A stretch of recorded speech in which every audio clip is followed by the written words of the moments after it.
following contest is a steel cage match. Making his way to the ring from Venice Beach, California, weighing in at 220 pounds, Johnny.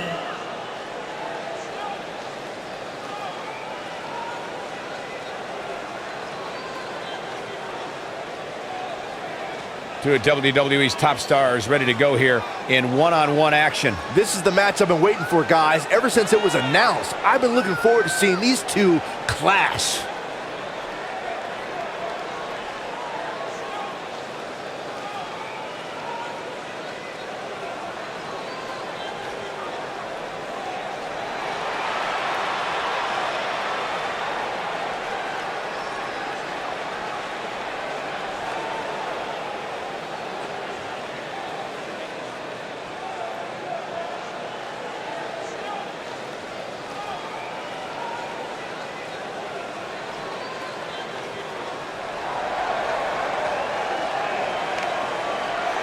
And his opponent, from small town, USA, weighing in at 245 pounds, Man F.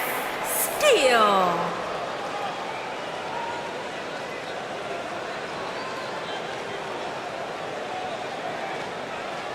As we ready for singles action, Byron, what can you tell us about these two competitors? Well, I can say that both of these superstars come into this match incredibly hungry to prove their dominance here tonight. But as we all know, only one will walk away with their arm raised in victory.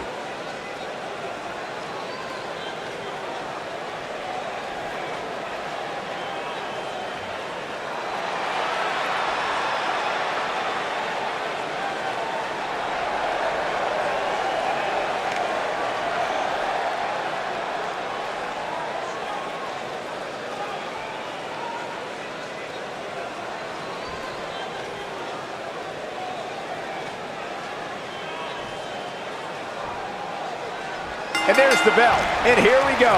This is the type of battle that you can show someone who's new to our brand of entertainment and say, this is what WWE's all about. Whoa!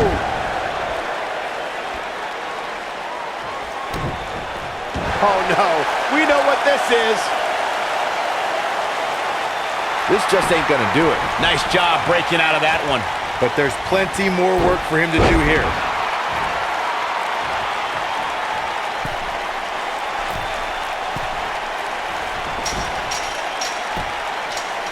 The steel cage is a massive enclosure that stands 15 feet in height. For almost 35 years, a select group of high flyers have taken their aerial assaults to greater heights. And when I say that, I mean superstars climb to the top of the steel cage, the real high-rent district, and dive off onto their opponent. And that all started with one man in October of 1983, Jimmy Superfly Snuka. To your point earlier, Byron, we've definitely seen some unbelievable attacks be launched from the top of the steel cage. And you mentioned the most iconic, the steel cage match for the Intercontinental Championship that saw Jimmy Superfly Snuka clash against bitter rival. Business is about to pick up.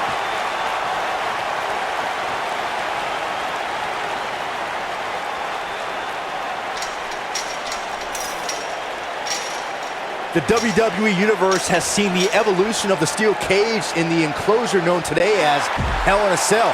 The first time an enclosed cage was seen was in October of 1983 in the last Battle of Atlanta.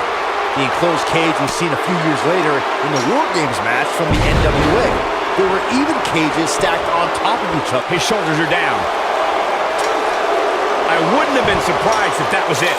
Wow. I am in shock. What's it going to take to keep this guy down? Byron, we talk about the progression of steel cage matches and the type of structures that have been spawned from them. I need to point out that some cages have been electrified. One was made from bamboo, and he's got the shoulders down. And there's a kick out at one. Going to take more than that. Oh, look at the elbow. After nobody controls the pace of a match quite like this guy. Go. Better be careful not to get disqualified. But can he follow up here? We talk about how important stipulations are in a steel cage match. If superstars sign a contract where the only way to win is escape the cage and have both your feet touch the floor, the competitors must have a plan. Especially since you have to be comfortable trying to escape through the cage door as you do climbing over the top of the cage and vice versa.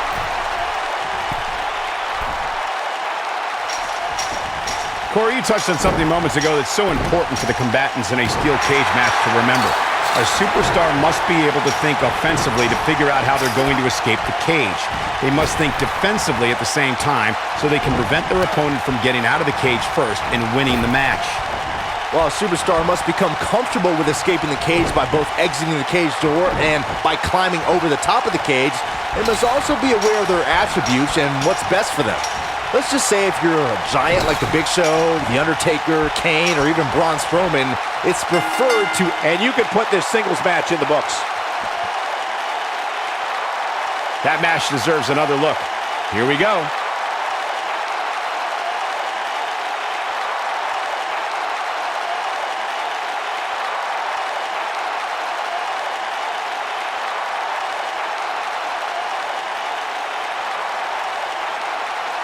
He ain't messing around.